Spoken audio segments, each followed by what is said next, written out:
Hello, everyone, and welcome to your weekly news recap. We're your hosts, Jacob Smith, and Matt Morgans, here to break down some of the biggest and most interesting stories of the week in the gaming industry.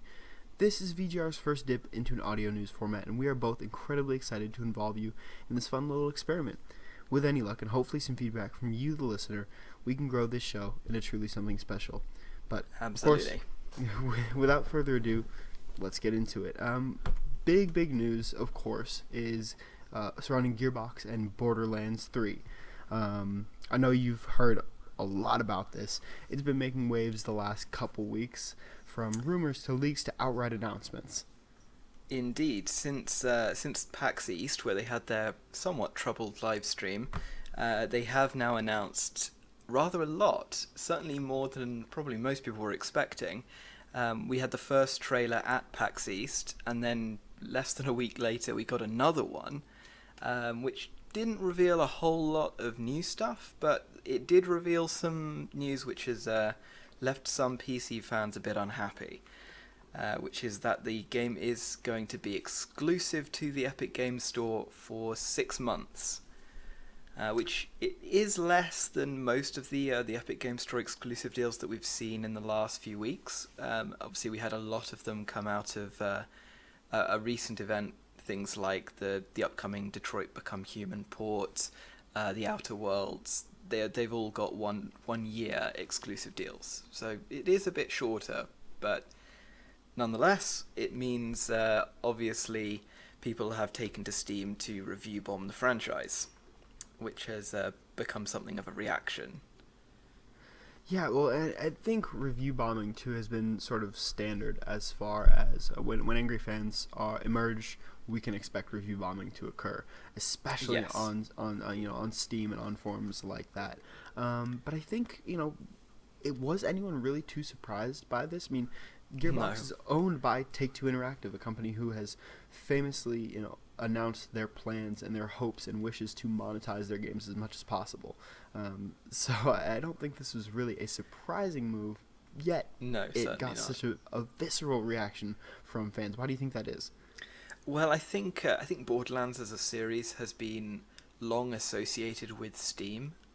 Certainly, I recall first getting into the series on Steam many years ago, and it's been one of those franchises that's prospered in Steam sales in the years since, even though there haven't been any major new games for quite a few years.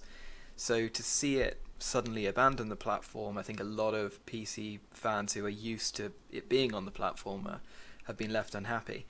But an interesting phenomenon that we have seen is that very soon after the review bombing, there was sort of a counter review bombing of people going to the Borderlands franchise Steam pages and leaving positive reviews, and specifically referencing the review bombing in a lot of those reviews, which is not something we've really seen in reaction to review bombing in the past. There was a brief moment of it with Metro Exodus, but in that case there were a few more factors at play, because the only people who could review it on Steam were the people who had actually got it on Steam. Mm-hmm. So the people who were unhappy that they weren't able to play it on Steam couldn't actually leave negative reviews. So, yeah, this does seem to be a bit of an unusual phenomenon, and I'm honestly not sure if it's going to be a one-off or if fans have just had enough of a certain group of fans constantly review bombing whenever there's any kind of negative news.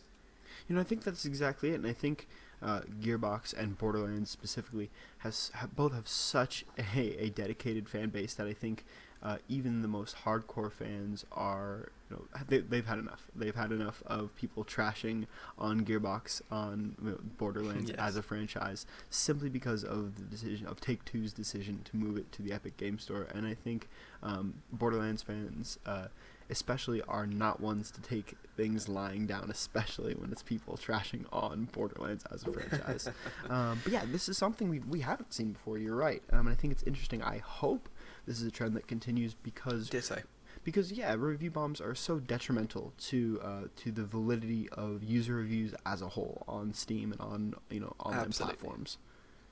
Yeah, certainly Steam, and we see it as well on Metacritic. both with the user review score and the user reviews themselves, are so often used for review bombing because there's simply no moderation or kind of other necessary factor for people to comply with. Metacritic is particularly prone to it because you don't even need to own the game, so you can go on there, whatever your opinion is. In Steam's case, at least, you do have to actually own the game, which is why we tend to see, in this case, people going back to the older titles to review bomb, because those are the titles they own. Yeah, one of those are the titles they've accrued in Steam sales, as you said. It's been Gearbox and Borderlands have been a staple in making an appearance to basically every major Steam sale. Certainly. So I think this comes down to kind of fans of Steam versus fans of Borderlands, in a sense. In my mind, at least, this is what I've seen on Twitter and on review forums, that fans of Gearbox, fans of Borderlands are against this review bombing, and it's fans of Steam as a platform who are really initiating this review bombing. Yes, that would not surprise me in the slightest. And it's worth remembering, I forget the exact figure, but I believe Epic came out and said that I think it was around 40% of their user base were also Steam users. I think that was one of the figures that came out of their recent press conference a few weeks ago. Mm-hmm. It was either 40% or maybe 50%. It was a high number. Yeah, no small number. Either way. Yeah, so which suggests that there's a big chunk of PC gamers who don't have an issue sort of picking between platforms. They're quite happy to have multiple platforms. And I think the big argument against the game store is that it's just something different, because as someone who's used the Epic Game Store to play things like Hades, I don't really have a big issue with it. I'm pretty much lifelong Steam user. As long as I've been PC gaming, I've been using Steam. Yes, but I've also, I think we all have. Yeah, exactly. But I've also, along with that, I've been using different platforms as they arise, like GOG and now the Epic Game Store, and it's not something that I've had a problem with. So it's interesting to think that people really do have this visceral adverse reaction to anything that is not Steam. At the end of the day, it's kind of rooted in the natural human reaction to a kind of opposed change, and especially when you are very dedicated to something, you're more likely to react aggressively to defend it.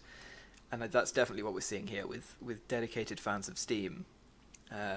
Even when we're not really seeing any reaction from Steam to compete with Epic Game Store. Epic Game Store has now announced a whole slew of exclusives, which is clearly deals that they've gone out and made. They're offering a much lower take for what they take from sales, 12% compared to Steam's 30%.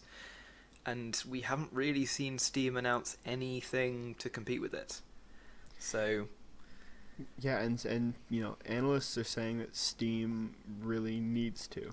They need to step up their game because they've been kind of complacent in their own success, and I think that's what will end up killing them if they don't want to change.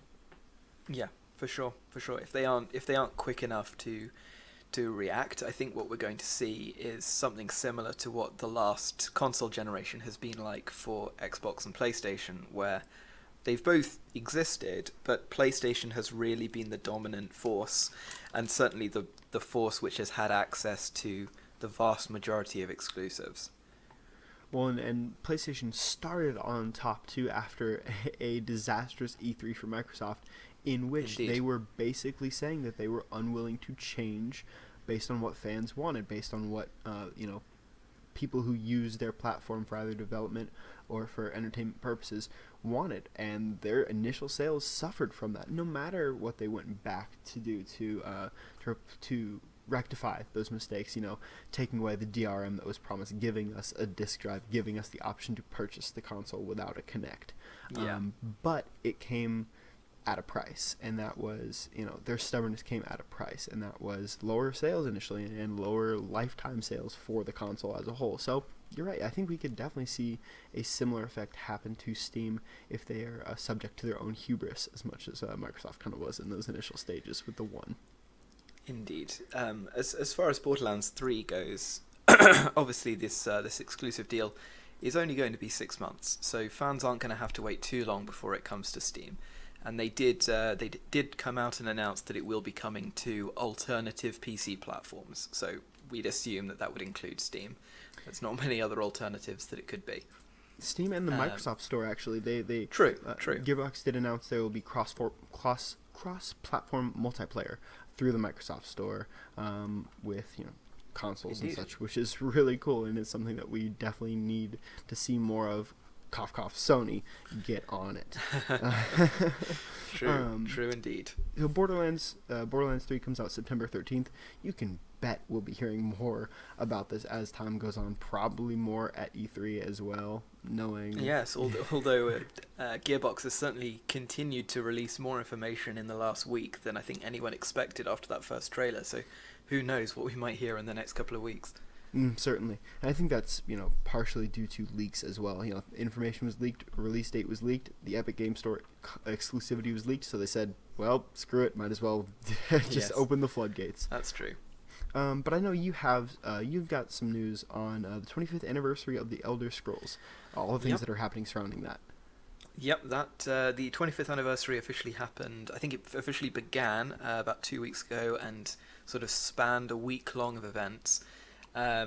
Bethesda definitely capitalized on the moment to bring out a lot of announcements or kind of changes to things. We've got a new trailer for the Elder Scrolls Online Elsewhere DLC, which is coming out in a couple of months. And we've also got at last the release of Elder Scrolls Blades, albeit in beta, but it's been a long-awaited release. After, I think, it was originally supposed to release late 2018, and then Bethesda openly denied rumors that they were going to delay it, and then they delayed it, and then they continued to delay it, and now it has finally released. So people are gradually becoming able to play it. They're adding players to it on a wave basis, so they're bringing in waves of new players from the list of people who signed up for beta access. And I believe they just, either yesterday or the day before, put out their first update to the beta. So it sounds like things are going fairly well for it so far, but obviously this is still very early stages for Elder Scrolls Blades. Certainly. I believe at the moment it's only available on mobile, and it will eventually be available on PC as well. And, as far as the delays go, and as far as a slow rollout of the beta and, kind of tedious updates, as tedious as they may seem, I think they're crucial to polish. And I think that's something Bethesda really needs to work on and hone, is their polish.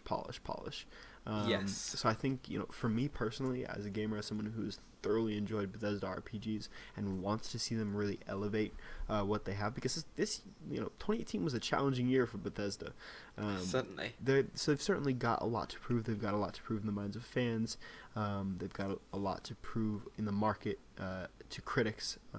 So I think that them taking that time, the necessary time, is a good idea. No matter how much you might disappoint fans in the short term, it will generally end up being a better product in the long term. I hope they apply that to other endeavors going forward as well. Yes, absolutely. I think I wouldn't be surprised if they have, they've intentionally taken extra time to work on Elder Scrolls Blades after what happened with Fallout 76, to try and avoid another fiasco like that. So hopefully the game is in a better shape than Fallout 76 was when its beta started, and hopefully the beta period will be a bit more useful in terms of actually making improvements and things like that. But so far I haven't heard any horror stories about the game, so it sounds like things are going fairly well. Yeah, I think all fans are kind of hoping for something better than Fallout 76 with everything Bethesda does in the future. And who knows, hopefully they learn from their mistakes. Yes, hopefully so. But speaking of mistakes and learning from them and dire consequences, yes, there has been a lot of fanfare around BioWare recently, thanks to a deep dive report that Kotaku's Jason Schreier executed and released. It's a very well written article. A lot to It cover, is. more than we can cover right now. We really couldn't. Unfortunately, far more. Absolutely, but that really speaks volumes as to how much he really went in depth in the whole Anthem fiasco, as it were.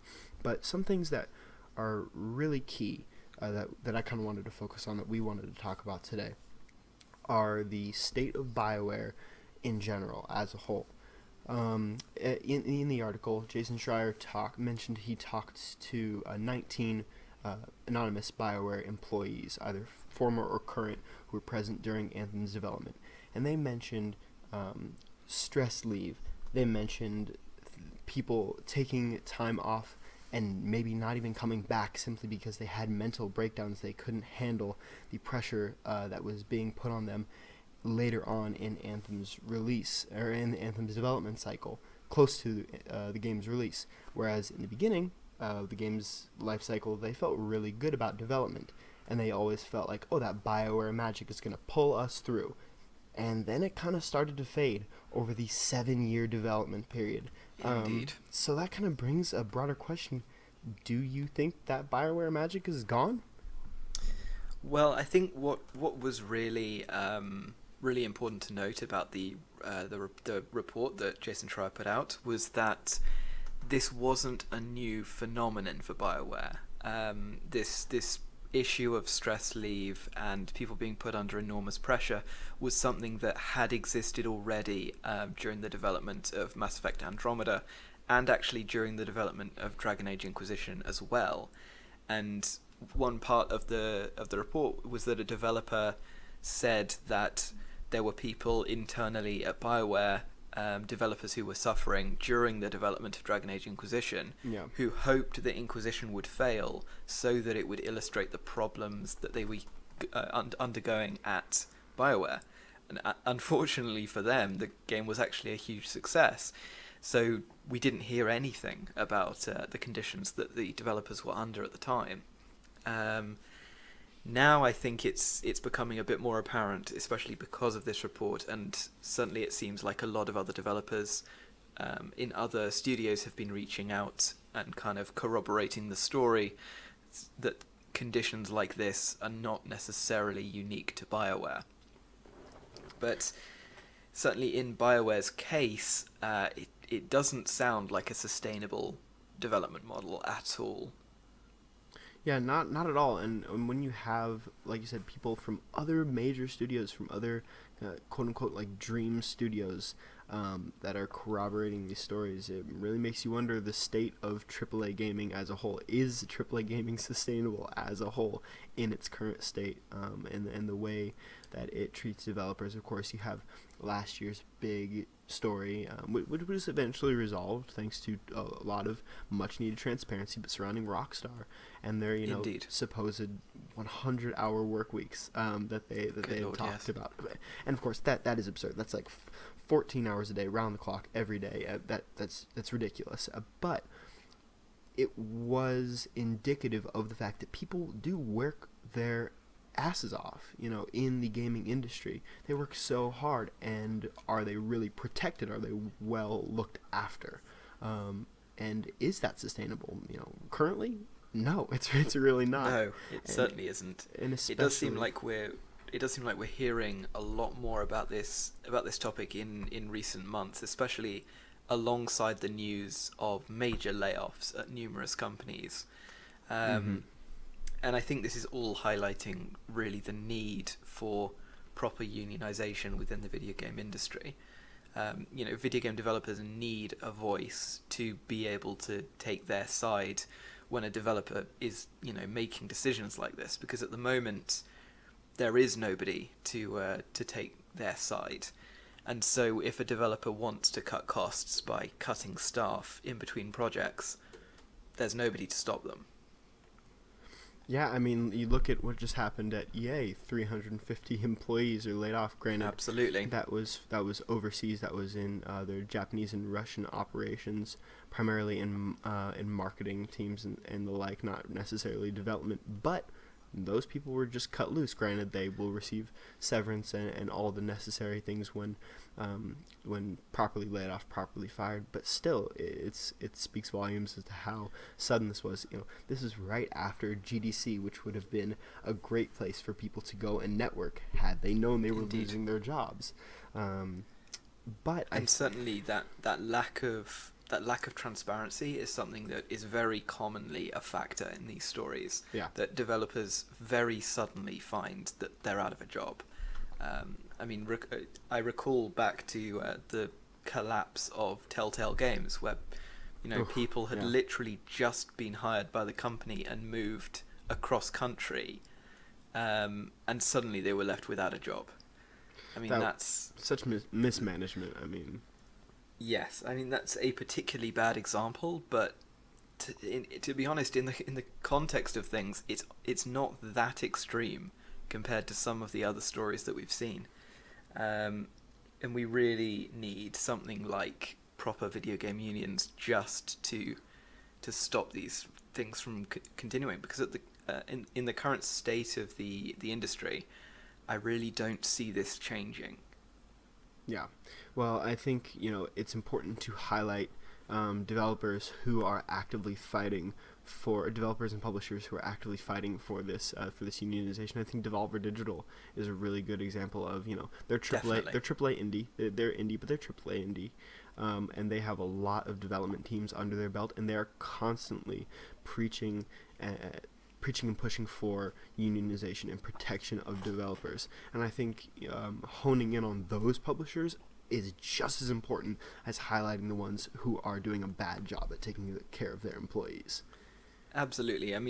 It's almost certainly the case that there are major AAA studios that don't have these kinds of problems, for whatever reason, because they've got a better management style, because they're taking more of a moral choice when it comes to these kinds of decisions. But unfortunately, there's a lot of AAA studios where I'm tentative to name them as examples of studios where this might be the case, because there's always the risk that actually they have exactly the same problems and we just haven't heard about it yet. You just never know, yeah. And so that kind of transparency is something that I think hopefully we'll see more of.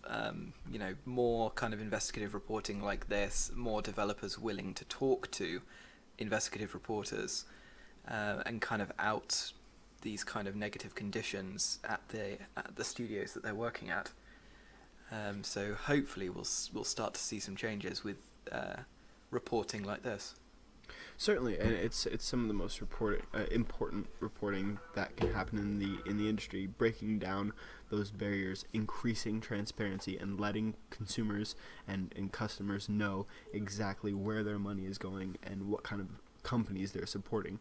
In the end, I think people, that 100-hour work week fiasco with Rockstar didn't affect Red Dead sales. Obviously, it sold astronomically well. No, that's the thing. While there are obviously cases where this kind of mismanagement does punish the company, and Anthem is a good example, there were a lot of factors highlighted in Schreier's reports that contributed to Anthem's failure. Mm-hmm. And just the sort of few individual ones that resulted in, incredible crunch time at the end, enormous pressure on developers, that was just one of multiple factors, and it's not necessarily the one thing that caused the game to fail. Certainly, we now know that Dragon Age Inquisition succeeded despite these kind of enormous pressures. So, unfortunately, it's not necessarily going to hurt developers and publishers' sales. So there needs to be some other way for developers to push back. We can't rely on the consumer to protect developers as much as we as a whole may care or may pretend to care. There needs to be greater protection and guarantees that developers will be and creators will be protected, because they deserve to be. Yeah, certainly. At the end of the day, I don't think it should necessarily be on consumers to kind of do the boycott option, purely because I don't think that the gaming audience is necessarily all that aware of this part of the gaming news cycle. You know, there's a lot of gamers who are very engaged with the news cycle and who are aware, and if there were kind of a united movement, could maybe, actually commit to a boycott of a major game, even though it would be a bit of a challenge. But there's a much larger segment of the audience which isn't necessarily engaged, which doesn't know the backstory behind a game's development, that is just going to buy a game, without knowing about any of this. Yeah. And so sort of relying on the consumer to punish a studio and publisher has very rarely worked. And certainly I think that kind of goes back to what we were talking about earlier, and review bombing of games on Steam. We very rarely do we see a measurable impact in sales when it comes to review bombing. I mean, there was massive outcry among PC, I should say Steam fans specifically, when Metro Exodus was announced as an Epic Games exclusive at the very last minute, which certainly was not a great move on Epic's part, and Epic has actually come out and said that he won't do it again, and that it was very much a unique circumstance. But despite the review bombing of the Metro series on Steam, despite the big outcry, there wasn't really a significant impact in Metro Exodus's sales. Yeah, I think, like you said, we can't rely on the consumer, and I don't think that's to knock the consumer as a whole. I mean, we're consumers, of course, but I think it's to say that individuals cannot hold corporations responsible. I think that's the bigger picture here, is that individuals, we as individuals, consumers, can't hold corporations responsible, because we, in the end, don't really have that kind of leverage, that power. I mean, like you said, unless there were a mass scale coordinated boycott, it just won't affect the kind of change that really needs to be seen in the industry, the kind of change that definitely needs to be brought to light through stories like Jason Schreier's Anthem Deep Dive. Yes, so hopefully we'll start to see the industry move towards unionization after things like this, and I think that really is the best answer. Absolutely. Well, in other news, to kind of round out the week, you got some exciting stuff in the works regarding Total War Warhammer 2. Why don't you talk about that for a bit? Indeed. So yesterday, Creative Assembly announced their new Total War Warhammer 2 DLC, which has been in development for quite a while, but it's been under wraps for quite a while because this DLC was originally meant to release after Total War 3 Kingdoms. So for a long time they were focusing on marketing 3 Kingdoms and they were keeping the DLC very quiet. But with 3 Kingdoms release date delayed, the DLC is now releasing first. So as of yesterday, the DLC is now announced. It's going to be The Prophet and the Warlock, another sort of 2-faction expansion DLC. They are bringing some pretty major expansions to both the Skaven and the Lizardmen, which are both factions which fans have been asking for an expansion to for quite a while. And it certainly looks like there's going to be a lot of content in this DLC. I actually got the opportunity to visit Creative Assembly a few days before the announcement, so I saw some of this a bit ahead of schedule. And I also got the opportunity to interview some of the developers about the project and also about 3 Kingdoms. So hopefully by the time this recording goes live, those interviews, or at least some of them, will be live on our site. Excellent. I'm personally, I'm not a huge, I'm not big into Total War and Warhammer, and not to say that they're bad. That's just my personal. I haven't dove deep into those games. Real-time strategy is definitely a bit of a niche. It's a niche, especially for someone who's a big fan of more open world RPGs. Call me bland, whatever. But I'm really excited to see what you have in store, what those interviews hold. That is really exciting, especially because it's such a personal take on a studio. I feel like you got really personal kind of on the subject of studios that are doing things right. I think from the interviews I did, I mean, I've interviewed a lot of people, and sometimes sometimes it's difficult to get people to sort of open up and talk about things, even if it's something that they want to promote. Mm-hmm. And I didn't have that issue at all with any of the people I spoke to. I mean, these were developers who were really passionate about the project they were working on, and that's usually a good sign. I'd say so, definitely, and especially they've been working on Warhammer, Total War Warhammer 2 has found major success, especially among the fan base. And so I think that is it's easy for them to get excited about big projects like that. So yeah, the Prophet and the Warlock will be, I think, coming out on the 17th. So fans do not have a long time to wait. And they're also going to be live streaming gameplay next week on 2 occasions after the Ever Chosen Invitational, which is this weekend. So actually, yes, by the time this comes out, the Ever Chosen Invitational will actually have happened. But they'll have 2 more live streams coming up. One, I think, on the 14th. I might be wrong about that date. But the second one is an all-day live stream on launch day on the 17th. So, yeah, this is following their series of live streams for Total War 3 Kingdoms. They're certainly not shy about showing their game ahead of release, which I think has really been a good strategy for kind of calming down player hype and, Mm-hmm. Presenting people with a realistic expectation of what they're going to get. Yeah. And also, getting an opportunity for community feedback. And we've seen a surprising amount of change in regards to community feedback with 3 Kingdoms. I mean, their most recent live stream for 3 Kingdoms, they announced a whole load of changes, almost all of which were based on community feedback that they'd gotten through the live streams.